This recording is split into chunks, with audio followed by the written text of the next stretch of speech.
se llama la retinosis pigmentaria. ¿La han escuchado?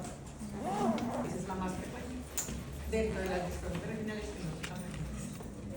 Ok. Tiene varios tipos de herencia, pueden ser herencia autosómica dominante, ustedes conocen eso bien, autosómica recesiva, ligados al cromosoma X. Sí, unas tienen que ver que cualquiera de los padres tiene la retinosis y se la hereda a los hijos. La otra es que ninguno de los padres tiene cambios de la retinosis, pero porta el gen y se lo hereda a los hijos. Y la otra es que se lo heredan las madres a sus hijos y generalmente es una hija familiar que no, ¿cierto? Esos son los tipos de herencia. Es de las más frecuentes y se produce por un cambio degenerativo de los fotorreceptores en donde empiezan a morir. La característica es que es bilateral, puede ser simétrica o asimétrica, la mayoría de las veces es más asimétrica. Y la pérdida de la agudeza visual es lenta y progresiva. La progresión y la agresividad de la pérdida de la agudeza visual depende muchas veces de su asociación sindrómica. Es decir, cuando se presenta la retinosis aislada, puede no ser tan acelerada, pero cuando está asociada a un síndrome cualquiera, puede ser que su cambio sea mucho más agresivo y muchas más alteraciones visuales. La retinitis pigmentosa tiene una característica y es que crece o inicia en la periferia y ella va migrando hacia el centro. Entonces, a partir de eso, pues van a generarse unos cambios. El paciente puede llegar a tener una retinosis pigmentaria sin conocerlo porque no refiere síntomas iniciales de pérdida de la agudeza visual. Entonces, cuando es autosómica dominante se puede empezar a manifestar entre los 16 y 35 años. Cuando es recesiva de los 8 a los 15 años y cuando es ligada al cromosoma X a los 15 años. Básicamente lo que están viendo ahí es que se presenta o inicia más o menos en la adolescencia. ¿Sí? Entonces, en esa edad pueden los pacientes empezar a referir algunos síntomas. ¿Cuáles serían los síntomas? Nictalopia. ¿Qué es nictalopia? Alteración en la visión nocturna. Entonces el paciente empieza a tener problemas visuales en la noche. ¿Esto a qué se debe? A que hay una alteración en la periferia y ustedes saben que en la periferia están los bastones que son los que nos ayudan en esas digamos sensibilidades más altas en espacios oscuros. Reducción del campo visual de manera concéntrica, como lo ven aquí en la imagen, por ejemplo. Disminución de la agudeza visual, esa es la última situación que ocurre cuando ya hay un compromiso muy central o cuando hay alguna asociación a cataratas, porque como aquí hay algunos cambios metabólicos, pueden haber aparición de cataratas, fotofobia y fotopsias y alteración en la percepción de los colores. Esto quiero que se lo tengan muy presente porque aquí en Pereira en particular hay bastantes casos de retinosis pigmentaria y es que resulta que hay una familia que tiene el síndrome y esa familia se ha encargado de hacer más grande esa presencia de retinosis pigmentaria. Y una de las cosas que nos ayuda a nosotros en optometría a diagnosticarlos es que lleve la triada. ¿Cuál es la triada? Que tenga atenuación del calibre arteriolar, es decir, miren que las arterias se ven muchísimo más delgadas que la vena. No vayan a empezar a pensar que es una hipertensión, ¿sí? El tema aquí es que se suma a otros dos elementos que hacen parte de esa triada y es las espículas óseas, que no sé si alcanzan a ver, yo sé que sí, los cambios pigmentarios en la periferia, no sé por qué les llaman espículas óseas, algunas veces se ven como espigas, ¿sí? Y son simplemente acúmulos de depósitos de pigmento. Pero miren que alrededor de esas zonas de pigmento hay unas zonas como pálidas en la retina. Es decir, que el EPR, cuando estamos hablando de pigmento, de pérdida de color o palidez en la retina, la mayoría de las veces estamos pensando en pigmento, ¿cierto? Y por último, la palidez de la papila. Entonces, si tiene esa triada, ya, sospeche de retinosis pigmentaria. Entonces, repito, disminución del calibre de los vasos, ¿sí? O atenuación arteriolar, palidez de la papila y espículas óseas. No tienen que verse todo el tiempo así tan pigmentadas, sino que muchas veces ustedes empiezan a ver primero estos cambios más como hacia la baja pigmentación, pero siempre son periféricos y muy en la periferia alcanzarán a ver cambios de este tipo. Perdonen la foto que se ve un poquito gruesa. vienen acompañados a otras situaciones. Lesiones en la mácula o edema macular cistoide es atípico, pero puede ocurrir que un paciente no solo tenga distrofia, este tipo de distrofia retinal que es la retinosis pigmentaria, sino que venga acompañada con una distrofia de conos. ¿Sí? Es decir, que los conos también empiecen a sufrir cambios apoptósicos y empiezan a generar áreas maculares con cambios. Células en vítreo, si hay filtración de líquido y si hay edemas maculares, podría llegar a ocurrir células infiltradas celulares en vítreo. Y las cataratas subcapsulares y depósitos amarillentos en el cristalino. Son depósitos lipídicos, o sea, hay una alteración metabólica importante allí. Es la probable causa de la pérdida de la visión central, porque la mayoría de los pacientes de la retinosis pigmentaria lo que refieren es pérdida concéntrica de la visión. ¿Cómo vamos? Entonces es una condición periférica. Cuando hablamos de distrofia retinal decimos que es más de orden genético, ¿sí? Es hereditario. ¿Listo? Y también el hecho de que sea una distrofia y que sea hereditaria tiene una connotación degenerativa. Es decir, que eso no queda ahí pausado, sino que va evolucionando con el tiempo. En teoría, dependiendo del tipo de herencia, si es el cromosoma X, el recesivo, y todo eso, lo que va a ocurrir es que la evolución será mayor o más acelerada o será de pronto un poquito más lenta, pero va a ocurrir.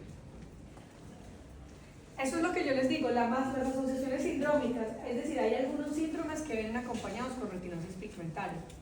La más frecuente es el síndrome de Usher, que viene acompañado con problemas auditivos, es decir, el paciente es sordo y tiene retinosis pigmentaria, por eso es un síndrome que se cataloga como un síndrome sordoceguera. ¿Sí? Esta es muy agresiva, y así como todas las demás. Las que son asociadas a síndromes tienen una evolución muy acelerada.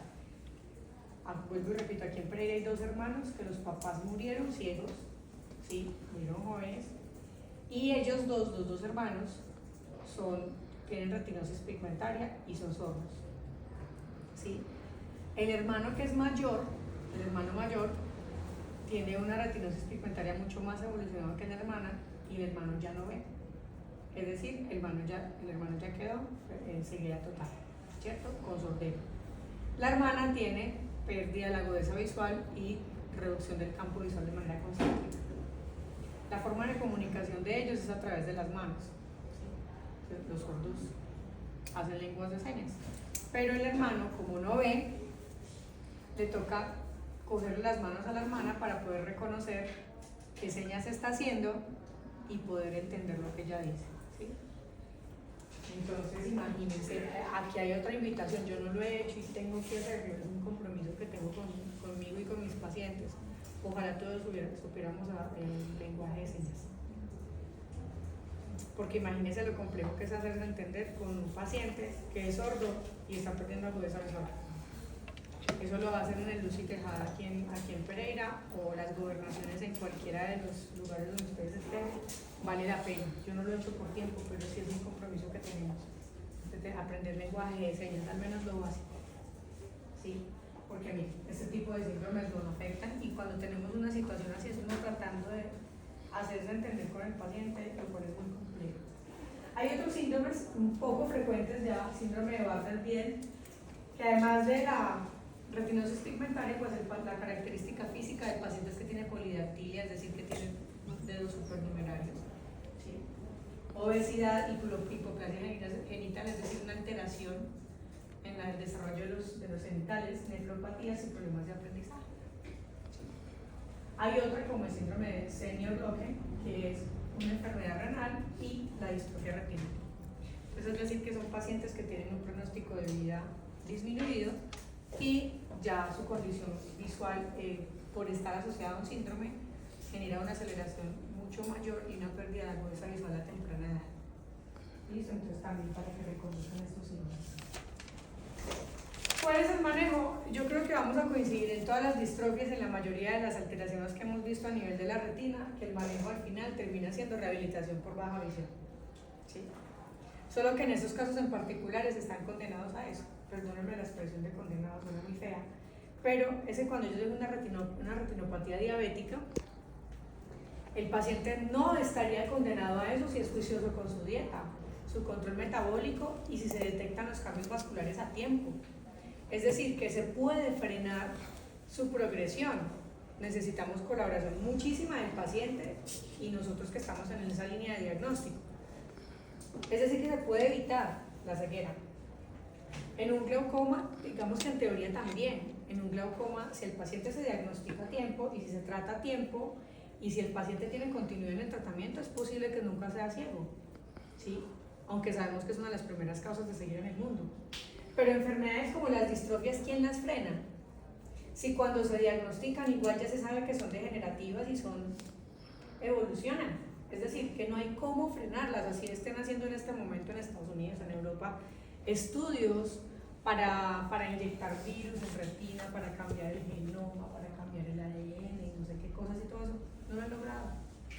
¿Sí? Es decir, que se sabe que, y más aquí en Colombia, que los avances tecnológicos y científicos son un poquitico más retrasados, por tanto, si un paciente de estos tiene un diagnóstico, lo diagnosticamos y sabemos que en el momento en el que evoluciona el paciente ya sabe que va para una rehabilitación de baja visión. No sé si me estoy haciendo entender, es decir, que casi que todas las patologías de retina terminan en baja visión, pero hay muchas que se pueden frenar, ¿sí? Estas no tienen freno. Entonces, el manejo, básicamente la retinosis pigmentaria, pues no tiene nada que ver ni con la dieta, ni con deje de hacer o mejor haga esto porque el paciente tiene en su ADN eso escrito de que ya va a tener una condición visual importante. Entonces lo que nos queda es apoyarlo en términos de rehabilitación de baja visión. Pensemos en lo siguiente, cuando nosotros hablábamos de degeneración macular relacionada con la edad, decíamos que el escotoma era central y que una de las estrategias para poder mejorar la sensación del paciente de lectura era generar una magnificación de las letras, ¿cierto? Entonces yo le ponía en un televisor un texto gigante y la sensación del escotoma se reducía, o sea, el paciente tenía, por la magnificación de las imágenes, se reducía la sensación del escotoma y él podría identificar las letras y podría hacer una lectura.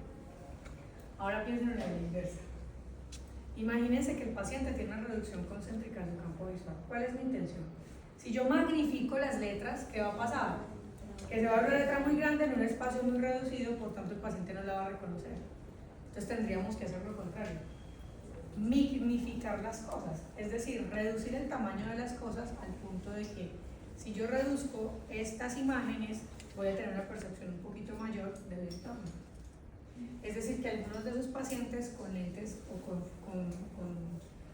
magnificadores del campo visual, magnificadores del tamaño, pero aumentan el campo visual, nos puede ayudar. Por ejemplo, telescopios como el que están viendo allí. Esa lupa de abajo no aplica para este caso, ¿sí? Y funciona muy bien los filtros en cortes en nanómetros, es decir, filtros que manejen cortes de ciertas longitudes de ondas, por ejemplo, filtros amarillos, filtros rojos, filtros ámbar, filtros café, filtros azules, van a favorecer a la sensación del contraste y por tanto el paciente va a tener una mejor sensación de esa visual.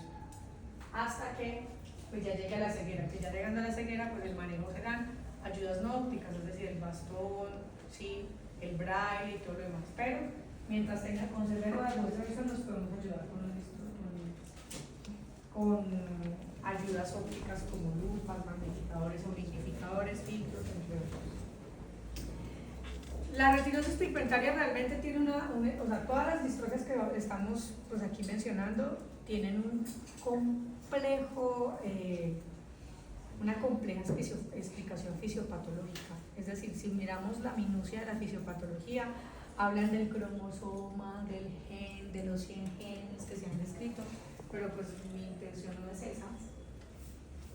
Pero sí al menos que ustedes reconozcan la patología. Entonces, de la retinosis pigmentaria, ¿qué nos queda? Primero, que es una distrofia retinal que es progresiva y que se asocia, y si se asocia a condiciones sindrómicas, pues es mucho más acelerado su proceso, que tiene la tríada, que es la que tienen que reconocer ustedes, que es atenuación del calibre arterial, espículas óseas y palidez de la papila.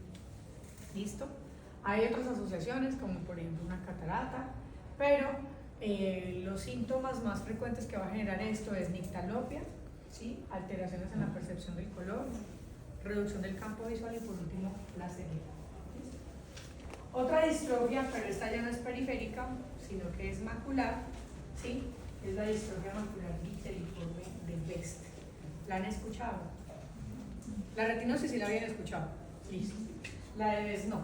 El término viteliforme hace referencia a que parece un huevo. Mírenlo allí. Es una lesión que parece un huevo. ¿Con quién la podrían confundir ustedes?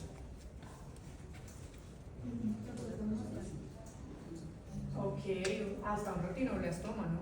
Por la lesión ahí muy localizada. ¿Cierto? Es una degeneración macular. No es tan agresiva como la retinosis pigmentaria. Se debe a una distrofia del EPR. Ustedes saben, y se lo he repetido muchas veces y he sido muy cansona con el tema, las funciones del EPR. ¿Sí? Y sabemos que dentro de las funciones del EPR, de las más importantes es el metabolismo de la lipofuscina, es decir, que esos resultados de la fototransducción que caen en el EPR deben ser fagocitados y deben ser transportados para que el EPR se conserve íntegro y el metabolismo del fotorreceptor se permanezca estable. Ahora, miren esta condición. Es una distrofia del EPR, es decir, que aquí no fallan los fotorreceptores. En la anterior fallaban los fotorreceptores, o sea, había apoptosis de los fotorreceptores. ¿Sí? Es decir, que esa historia genética ocurría en los núcleos de los fotorreceptores. Acá, la distrofia es a nivel del EPR. Entonces, si es a nivel del EPR, pensemos en todo lo que ocurriría si hay una falla del EPR, ¿cierto?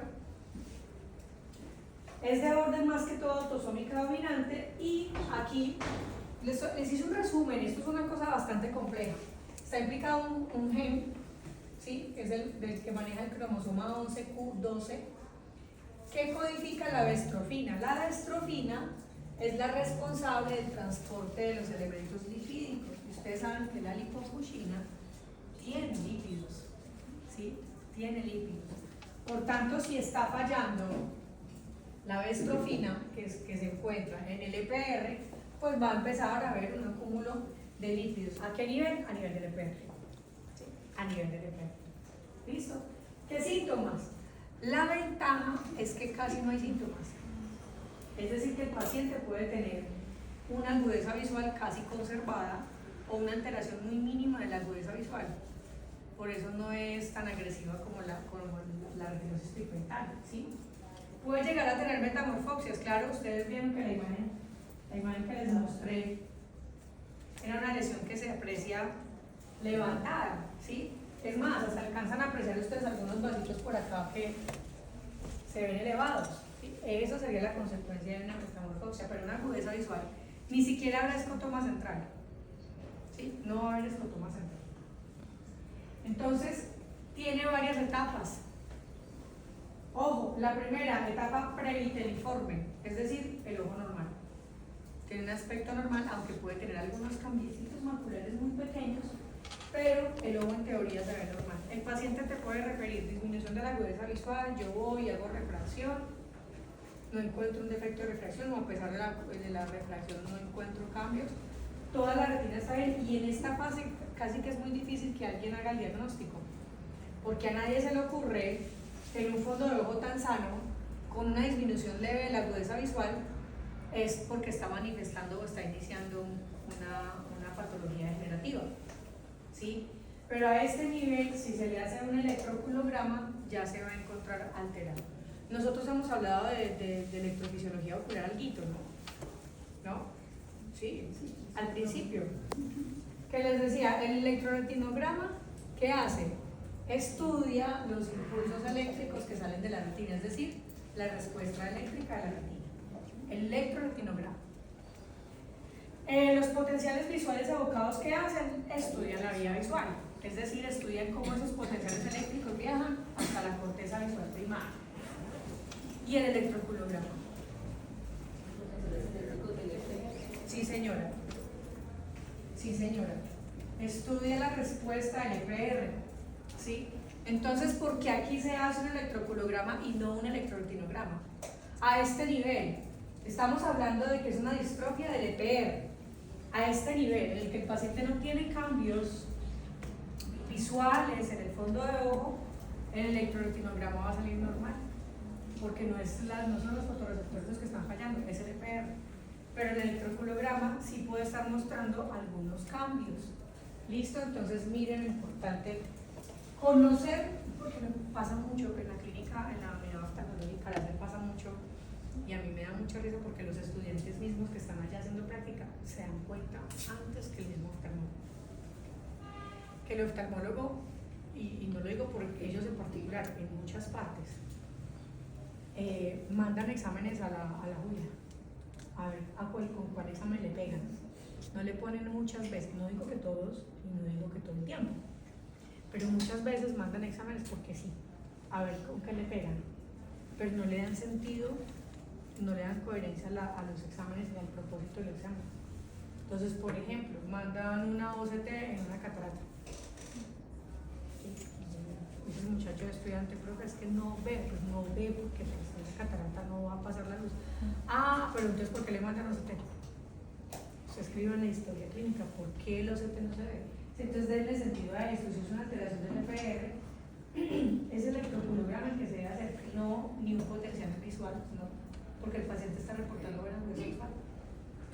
Y tampoco un electroretinograma, porque también el paciente está reportando buena agudeza visual, es decir, que sabemos que los fotorreceptores todavía están funcionando. Entonces, en la etapa previteliforme no hay ni síntomas significativos ni signos, no se alcanza a apreciar nada. Lo único es que escasamente va a haber una alteración del electroculograma. Etapa viteliforme, esta ocurre ya más en la adolescencia.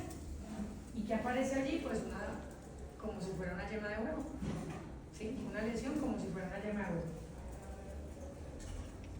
¿Qué va a haber ahí? ¿Qué es ese contenido amarillento?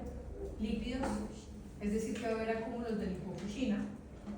Va a haber acúmulos de lipofucina, pero la noticia es que la agudeza visual se va a conservar. Es decir, que todavía no hay cambios en la agudeza visual. Usted ve esa foto y usted inmediatamente piensa que el paciente tiene un escotoma, pero no.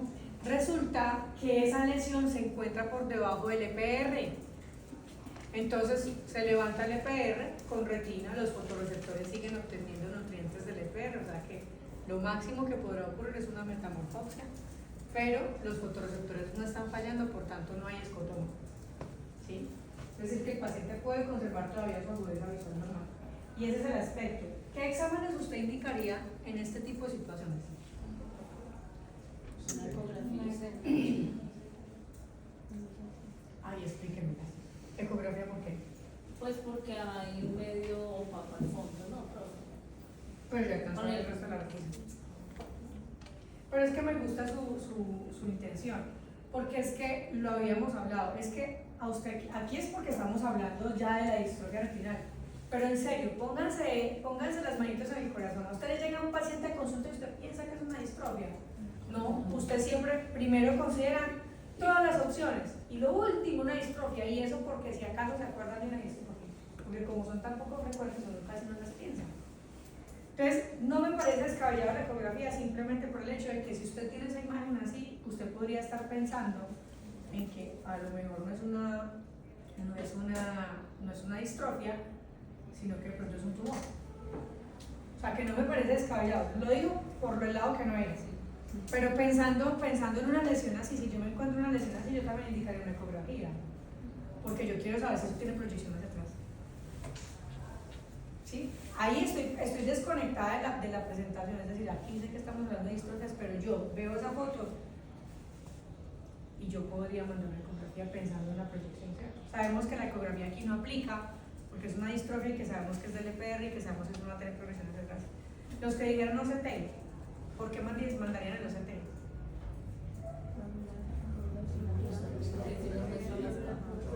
Porque quieren ver la localización de esa lipofucina, ¿cierto? De ese líquido amarillo, quieren reconocer en qué espacio está. Ayuda muchísimo, ¿sí?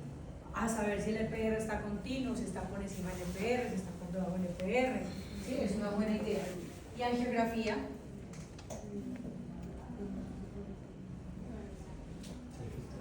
Yo escuché que era angiografía. Por si hay filtración del líquido.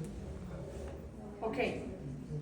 Sí puede ser angiografía, sí se Creo señora. que ahí el acúmulo de lipofuchina, como está detrás del EPR, que estaría en la membrana del huevo. Está en ese segmento de la barrera hematoencefálica. Ok, Profe, una Gracias. pregunta. señora. En la imagen de atrás, lo que se ve como unas sombritas blancas por los lados. Eso es reflejo. Mm, Sí, eso es que como está levantado, cuando usted pone luz, me está hablando de estas sombritas blanquitas. ujú. Sí, eso es reflejo. Eso es efecto como de la luz cuando yo o tomo la foto o pongo el oftalmoscopio. Eso es luz que se refleja en esas zonas. Profe, ¿cómo la diferencia de una degeneración macular? Hay que hacer estudios. Hay que hacer estudios. Primero, esto se presenta en jóvenes. ¿Sí? Esa es la primera razón, ¿cierto? Segundo, en la degeneración macular se podría... Es difícil confundirla porque la degeneración macular tiene puntos, las brusas muy localizadas en el área macular, pero son dispersas. Aunque hemos visto degeneraciones maculares muy avanzadas en las que confluyen ya las brusas y ya sean metastáticas, pero es que mira aquí es como una perfecta llenita de huevo, ¿sí? Esta de pronto es una tonalidad un poquitico más amarillenta que la drusa. La drusa también es amarillenta, es más amarilla que la exudado, pero puede ser un poquitico menos amarillenta que esto, ¿cierto? Yo creería que por esas razones. La otra es la OCT. Profe, y ahí la papila estaría. ¿Está normal? Sí, y como, o sea, no sería solamente el puntico blanquito, sino más adentro. O sea, no la veo bien. Que no viene ¿Cómo la- mediríamos ahí la papila? Bueno, la papila es esta, ¿no? Toda la cabeza. Esa es la papila. La excavación. La excavación. Ok, la excavación sería así. Mira que justo donde inicia la parte blanca está el punto donde se deflexionan los vasos. Mira. Esta podría ser la excavación. Punto donde se deflexiona el vaso. Acá. Es decir, que podría tener un 0,5. Sí, no, la papila está bien. Los bordes están definidos. Está bien. Ok. Sí, el OCT nos podría ayudar a reconocer la degeneración. Es que es muy localizada. Primero, sabíamos que cuando estábamos viendo degeneración macular relacionada con una característica del EPR, ¿la cual? Estaba adelgazado. Se adelgazaba. Mire que aquí está gruesito, gruesito. ¿Sí? Justo en el área donde está la lipofuchina, pues obviamente ahí está perdido. ¿Sí? Pero miren la periferia. Está gruesito y miren que se conserva, se visualiza fácilmente la porción basal, de la porción apical y la línea elipsoide. ¿Sí? En la degeneración macular relacionada con la edad, como es relacionada con la edad, el EPR estará más adelgazado, ¿sí? Y ya hay cambios como más estructurales del EPR. Aquí no, mira que es muy localizado. Es más, hasta la condición coroidea. ¿Se acuerdan que la coroides en el OCT de un paciente adulto se ve la luz de los vasos mucho más grandes, más dilatados? ¿No? Aquí miren. ¿Sí? Entonces habría que hacer como ese diagnóstico diferencial, pero yo creo que sí hay unas diferencias claras. Listo. Ese sería pues el OCT de ese paciente. Luego sigue, entonces teníamos etapa previteliforme, no hay nada, no se ve nada. Etapa viteliforme, se ve la yemita de huevo. Etapa de pseudipopio, ¿qué pasa con esa yemita de huevo? Es decir, ¿qué pasa con toda esa lipofuchina? Por gravedad se decanta. Entonces miren que empieza esta zona completa es porque ahí está el EPR levantado, ¿sí? Pero la lipofuchina va cayendo por gravedad, se va decantando, ¿sí? Adivinen, la agudeza visual va a seguir siendo igual. Si acaso un paciente con metamorfosis, eso es muy bueno. Quiere decir que tiene buen pronóstico visual o más o menos buen pronóstico visual, ¿sí? Y sigue la etapa vitelirruptiva, huevo revuelto.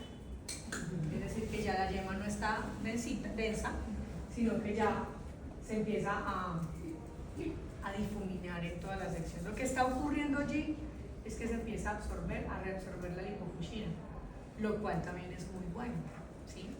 Porque quiere decir que el paciente podría volver a tener un fondo de ojo de apariencia normal, ¿sí?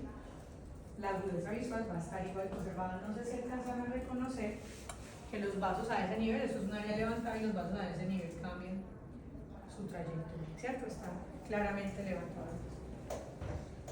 ¿Qué puede ocurrir? Que después de esa etapa viterirruptiva, simplemente se reabsorba, que el fondo de ojo de pronto queda un electroculograma con algunos cambios, ¿sí? Pero la visión no se afecte significativamente. Pero puede pasar otra cosa, y es que quede una condición, una cicatriz, una lesión atrófica, es decir, que haya una etapa atrófica en donde va a quedar una cicatriz, ¿sí?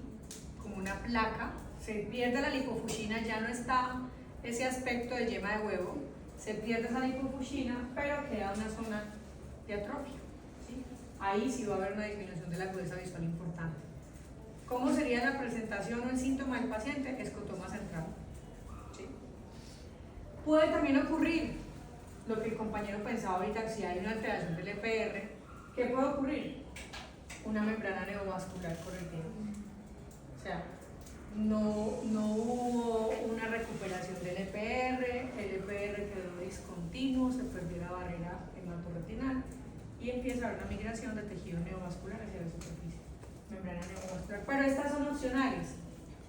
Es decir, las mandatorias, las etapas mandatorias son hasta esta, hasta la viterirruptiva, ¿sí? Que puede llegar a ocurrir que se absorbió todo el contenido y la agudeza visual sí cambió, pero no agresivamente, o que haya terminado en una condición atrófica en donde queda una placa de cicatriz y eso sí reduce significativamente la agudeza visual, o que incluso por la ruptura de la barrera hematorretiniana se genere una membrana neovascular y eso también es muy agresivo, ¿cierto? ¿Cómo quedaron allí? Ok, ¿qué exámenes entonces se indicarían para este caso? Ya vimos el electroculograma en esas fases iniciales porque sabemos que es una alteración del EPR, ¿sí?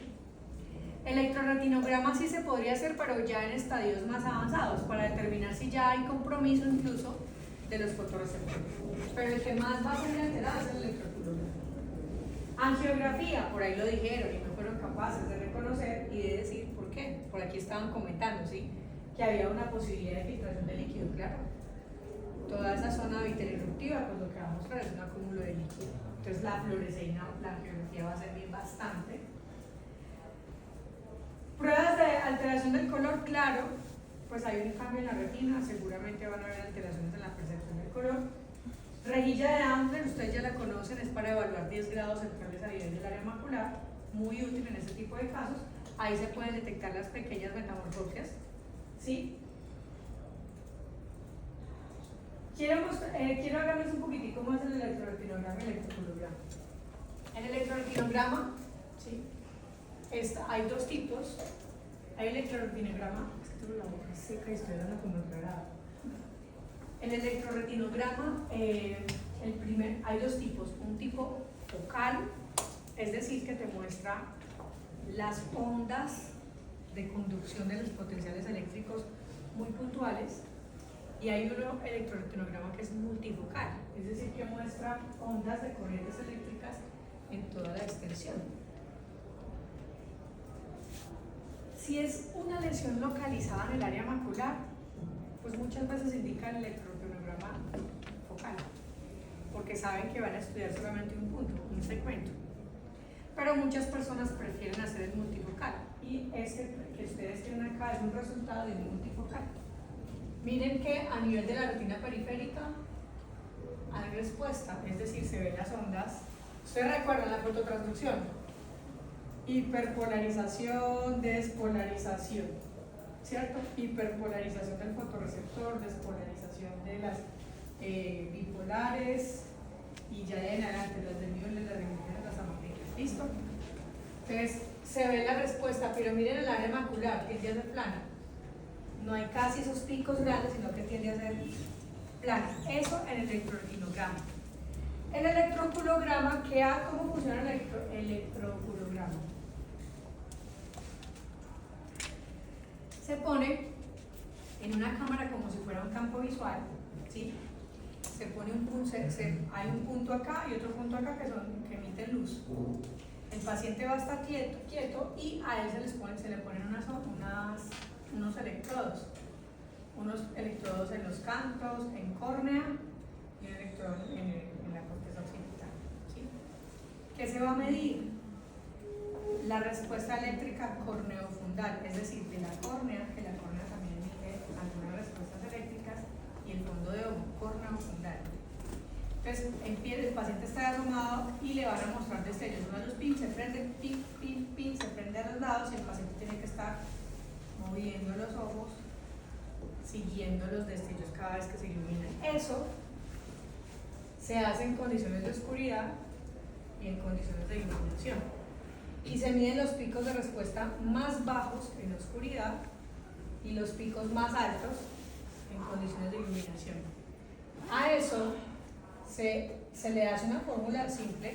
Las condiciones de iluminación se dividen sobre las condiciones de oscuridad. Estos light y estos dark, ¿sí? Se dividen y eso sale un valor que se llama el coeficiente de Arden. O sea, el momento el más bajo de las condiciones de oscuridad y con el momento más alto en condiciones de iluminación se dividen y eso saca unos índices que se llama el coeficiente de Arden. El coeficiente de Arden normalmente es de 1.9 a 2.8. Cuando es menor a 1.7 es un coeficiente de Arden subnormal, por lo tanto en un electroculograma alterado. ¿Sí? Entonces les va a llegar el electroculograma, les llega una imagen así como mostrándole los picos, pero abajo finalmente le dice el índice de Arden. Y usted, si está por debajo de 1.7 es un índice de Arden alterado, un electroculograma alterado, alteración del EPR. Es muy simple. Listo. Ok, ¿qué significa que yo bajito va a haber acúmulo de desechos? Que está el EPR alterado, que tiene algún tipo de disfunción. Ahí ya toca es asociar, es que los exámenes diagnósticos muchas veces no son diagnósticos, son apoyos diagnósticos. Es decir, que usted viene sospechando de una alteración y tiene un índice de Arden bajo, ya confirma la alteración. ¿Sí? En el caso de esta enfermedad, pues se sospecha que es una alteración del EPR. Ya el paciente empieza a manifestar cambios viteliforme y todo eso, yo ya sé que se trata de enfermedad de Bessel, ¿sí? Al final, ¿qué hago? Pues el electroculograma para ver el grado o la severidad del daño en el EPR, pero yo ya sé que es una de Bessel porque ya está pasando toda la viteliforme. Pero hay otras alteraciones en las que puede aparecer un índice de Arden bajo, aun cuando yo no veo nada de fondo. Por ejemplo, en la etapa preliminar de viteliforme. Todavía no se ve el cambio macular, pero yo sospecho que hay una disminución de la dureza visual y que puede ser un tipo de distrofia, o porque en familias tienen antecedentes, etcétera, etcétera. Ok. La atrofia girafa es otra condición y esta a mí sí me parece tremenda. ¿Por qué? Porque tiene que ver con la alimentación. ¿Sí? Atrofia girafa, alcanzan a ver esas placas, ¿con qué no podrían confundir?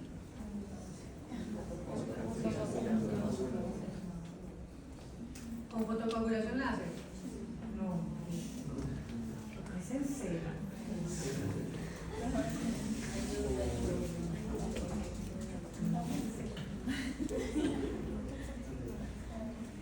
¿Cómo son las cicatrices de láser? Muchachos, son puntuales con pigmento, a menos que sean recientes, que son blancas. Pero nunca en una cicatriz de láser se va a ver los vasos coroideos. Ah, bueno, de pronto una placa de no es lo que más. ¿De qué? Sí, ¿de qué? ¿En qué caso? En miopía degenerativa. Muchachos. Sí, porque se acuerdan de que la cicatriz de láser no se deja ver coroides, ¿sí? En cambio, aquí sí se alcanza a ver coroides, ¿no? ¿Y en qué casos ustedes ven coroides cuando hay una atrofia, una placa de atrofia retinocoroidea? La miopía degenerativa, ¿cierto? Entonces, esa podría ser. Esa podría ser una condición que me puede hacer confundir. Entonces, también es hereditaria, todas estas distrofias retinales son hereditarias, ¿sí? Aquí es una distrofia hereditaria de coroides y retina, o sea que esos sí son placas de atrofia retinocoroidea. Y tan claro es pues porque alcanzó a ver la circulación coroidea, los grandes vasos coroideos. ¿Qué está pasando aquí, muchachos? ¿Quiénes van al gimnasio y se cuidan y toman analgina para mejorar? No sé qué. son tampoco van a orinar. Ok, aquí lo que falla es el metabolismo de la arginina, ¿sí? Resulta que esta enzima que se llama ornitina aminotransferasa se encuentra ayudando a una desintoxicación de las células, ¿sí? Cuando nosotros en la orina se encuentra la ornitina aminotransferasa, ¿sí? Y cuando un paciente tiene problemas en el metabolismo de la arginina, lo primero que se hace es una prueba de orina. En los exámenes de orina va a salir un incremento exagerado de la ornitina aminotransferasa, ¿sí? ¿Qué pasa allí? Se acumula la arginina, ¿sí? No hay ese transporte para eliminar o desintoxicar las células, y el tema es que esa arginina se acumula, y en este caso se acumula a nivel de la retina y la coroides. ¿Cómo son las placas? Son placas de atrofia retinocoroidea, sí. Generalmente inician como en la media periferia y ellas se van confluyendo, es decir, que se van uniendo y van migrando hacia el centro y hacia el resto de la periferia, ¿cierto? Como es una condición hereditaria, sí, genética, no hay forma de volverla, ¿sí? Como se habla de que es acúmulo de arginina a nivel celular, pues la idea es una dieta que baje la concentración de arginina. Ya les voy a contar qué es lo que tiene arginina. ¿Qué signos van a ver muy parecidos a la retinosis pigmentaria? Una atenuación de los calibres del calibre vascular, pero lo que más llama la atención son esas placas de atrofia retinocoroidea, ¿sí? O coroidorretiniana, ¿está bien? Listo, que van a confluir. Finalmente el paciente va a tener síntomas muy similares a los del paciente con retinosis pigmentaria. ¿Por qué? Porque la pérdida de la agudeza visual va a ser periférica. Va a haber nictalopia, va a haber pérdida del campo visual periférico más o menos entre los 10 y los 25 años. A los 40, 60 años ya puede haber ceguera, porque ya la migración de las placas de atrofia retinocoroidea fueron más extensas. Y esos pacientes tienen una característica, y la mayoría de las veces se presentan con miopías altas, miren, entre 6 y 10 dioptrías. Por tanto, ustedes pueden confundir un paciente con una miopía degenerativa por las dos razones, porque tiene miopía y porque tiene unas placas de atrofia retinocoroidea. Ojalá se acuerden de mandar pruebas de orina, ¿sí? Porque miren que ya tenemos dos signos que son muy similares. Y astigmatismos a través del frío. Tratamiento. La verdad, igual que las anteriores, no existe un tratamiento para curarlas. El tratamiento va más encaminado a disminuir su progresión. Si se sabe que la progresión depende de los acúmulos y de la toxicidad celular por la presencia de arginina, ¿sí? Entonces, en teoría sería una dieta a base de elementos que no contengan arginina, ¿sí? Hay otro que es el suplemento de piridoxina, que es vitamina B6 y que ayuda a detener o a metabolizar mejor la arginina, dieta libre de arginina y terapia génica, que en teoría, eso aquí en Colombia no se hace, eso se hace en otros países, ¿sí?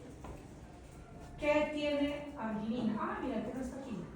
Bueno, ¿qué tiene arginina? Pescado, pollo, cerdo, res. O sea, olvídese la proteína. ¿Listo? ¿Qué más tiene arginina? Garbanzos, frijoles, lentejas. Olvídese de los frijoles. Prácticamente todo lo que comemos nosotros en nuestra dieta. Sí, frutos secos, o sea que olvídese de las nueces, las almendras, ¿sí? Exacto. Entonces, básicamente la dieta de nosotros es alta en arginina, ¿sí? Ah, también. Entonces, la verdad es que un paciente que tenga un diagnóstico así, pues definitivamente no hay nada que hacer, ¿no? Esperar que evolucione la condición. Listo. Por último, creo que es la última. Ay, no es la última. Amaurosis congénita de Leber. El niño con amaurosis congénita, eso es una enfermedad congénita, hereditaria, es una distrofia y la manifestación es desde el nacimiento. Es decir, que la mayoría de estos niños nacen ciegos, ¿sí? Ciegos o con una agudeza visual muy disminuida. Ventajas en esto, que los niños no tienen la percepción de discapacidad que tiene uno como adulto, ¿sí? Si un niño nace ciego, él aprende y se desenvuelve en su vida de una manera maravillosa porque el niño no sabe lo que es ver, por tanto, eso para él no es, o sea, para él normal es no ver. Y asumir eso a nivel académico, a nivel social, a nivel familiar es mucho más fácil. El tema es la familia, que los papás al conocer que tienen un hijo ciego, pues son los papás los que frenan y detienen el desarrollo de ellos. A que es importante un manejo social, ¿sí? A que es importante un manejo psicológico, pero ni siquiera en el niño, en la familia. ¿Listo? Eso es importante. Acuérdense que nosotros estamos estudiando para ser optómetras y los optómetras somos integrales. Además de poner gafas, de poner lentes de contacto, de determinar alteraciones, de hacer planes de salud ocupacional y todo lo que podemos hacer, somos humanos y tratamos humanos, ¿sí? Entonces hay que pensar en la parte social. Nosotros somos físicos y emocionales, y la emoción a veces altera lo físico. Ustedes saben que hay enfermedades asociadas a problemas de estrés y condiciones emocionales. Se los cuento porque el dar una noticia de estas implica un traumatismo muy agresivo para una familia, ¿sí? Así que mucho cuidado. Entonces es una enfermedad en donde nace con ceguera, donde hay un desarrollo anormal de los fotorreceptores. Eso es lo que explica la disminución de la agudeza visual. Es de las primeras causas de ceguera en niños. Sí, 18% de los casos de ceguera congénita tienen que ver con la enfermedad de Leber, ¿sí? Por fortuna en uno de 35.000 nacidos. El fondo de ojo puede ser de aspecto normal, es decir, usted se asoma al fondo de ojo de este niño y puede ser de apariencia normal. A veces una tendencia a una leve palidez, pero no es significativo. ¿Qué sí va a encontrar en el niño? Estrabismos, ¿sí? Pérdidas de la alineación ocular y nistagmos. Ustedes saben que el estrabismo y el nistagmo son respuesta de una disminución de la agudeza visual, ¿cierto? Que la agudeza visual es la que nos ayuda a sostener la alineación ocular. Y el nistagmos es un momento, es un intento de buscar un punto de fijación, un punto de retina espesado. Y la respuesta pupilar débil o lenta. Ustedes saben la respuesta pupilar que se debe, ¿cierto? Entonces va a haber evidentes cambios del paso de la luz.